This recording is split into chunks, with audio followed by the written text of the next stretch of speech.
Hello दोस्तों। तो आज हम बात करने वाले हैं फ़ीवर की मेडिसिन के बारे में, जो कि इन्फ्यूज़न, सस्पेंशन और टैबलेट के रूप में होने वाली हैं। तो आज की इस वीडियो में हम यही जानेंगे कि फ़ीवर में कौन सी मेडिसिन यूज़ की जाती हैं। दोस्तों, सबसे पहले हम जानेंगे कि फ़ीवर क्या है। A fever is a body temperature that is higher than normal. मतलब फ़ीवर जो होता है वो बॉडी टेम्परेचर अगर नॉर्मल है तो अगर उससे हायर हुआ तो वो भी एक सिम्टम है कि आपको फ़ीवर है। तो दोस्तों, अब हम बात कर लेते हैं इसकी कंडीशन के बारे में। मतलब जो फ़ीवर है, अपना बुखार जो है, उसकी कंडीशन क्या होती है, उसका टेम्परेचर क्या होता है। तो गाइस, बॉडी टेम्परेचर जो होता है वो 37 डिग्री सेल्सियस होता है। और दूसरा condition, a normal temperature can vary from person to person but is usually around 98। और जो एकदम नॉर्मल होता है वो होता है 98.6 डिग्री सेल्सियस। ये कंडीशन एकदम नॉर्मल है, ताकि आप ये समझ सकें कि आपको फ़ीवर नहीं है। और अगर आपका बॉडी टेम्परेचर 98.6 डिग्री सेल्सियस से ऊपर जाता है तो ये कंफर्म है कि आपको फ़ीवर है, यानी बुखार है। तो गाइस, फ़ीवर को पायरेक्सिया भी कहा जाता है। पायरेक्सिया का मतलब फ़ीवर ही होता है। तो दोस्तों, अब हम बात कर लेते हैं कि ट्रीटमेंट क्या होनी चाहिए। तो सबसे पहला जो है वो मेडिसिन होना चाहिए। और मेडिसिन के बाद आप उसे, अगर वो फिर भी नहीं ठीक हो रहा तो आप न्यूट्रिशन दे सकते हैं। वेजिटेबल्स, फ्रूट, ये सब न्यूट्रिशन भी दे सकते हैं। और अगर इन दोनों से कोई फ़र्क नहीं पड़ता तो एनर्जी ड्रिंक भी यूज़ कर सकते हैं। एनर्जी ड्रिंक कोई भी चलेगा।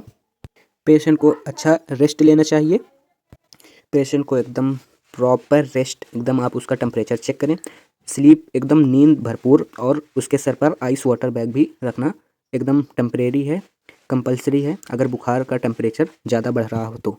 इसके साथ साथ पेशेंट को हेल्दी डाइट चाहिए और हेल्दी इन्वायरमेंट में भी होना चाहिए, जिससे कि उसका टेम्परेचर एकदम ठीक रहेगा। तो दोस्तों, अब हम बात कर लेते हैं कि मेडिसिन क्या होनी चाहिए फ़ीवर में।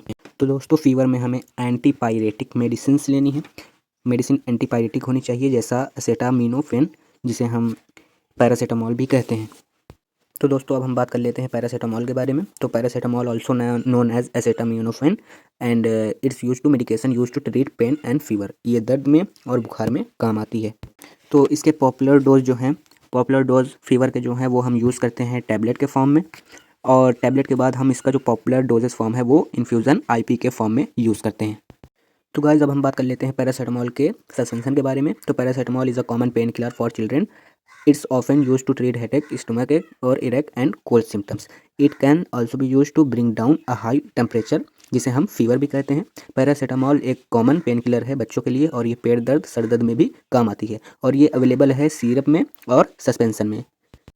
तो अब हम बात कर लेते हैं पैरासीटामॉल के साइड इफ़ेक्ट के बारे में। तो इसे यूज़ करने से आपको एलर्जिक रिएक्शन भी हो सकता है, जिससे कि बॉडी में रैशेज़ और स्वेलिंग हो सकती है। तो बात करते हैं अब दूसरे साइड इफ़ेक्ट के बारे में। तो इससे आपका दूसरा जो साइड इफ़ेक्ट है वो लीवर डैमेज भी हो सकता है। तो तीसरा जो अपना साइड इफ़ेक्ट है पैरासीटामॉल का, वो ये है कि flushing low blood pressure and a fast heart beat.